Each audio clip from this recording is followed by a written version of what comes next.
Hello guys, welcome back to Dato Ambas TV. Meron tayo dito case na unilateral flexible. Isa lang yung ipin na kulang. Kung titignan mo itong postisyon, yung ngala-ngala ng pasyente, may bakat na ng postiso niya. Ayan. Ito ay plastic denture lang o acrylic. Ito yung ginawa kong unilateral na flexible denture. Ngayon, set natin. Ngayon siya. Diba?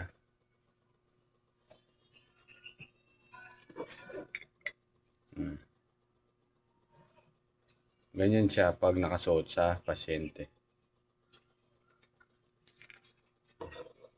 Wala nang extend doon.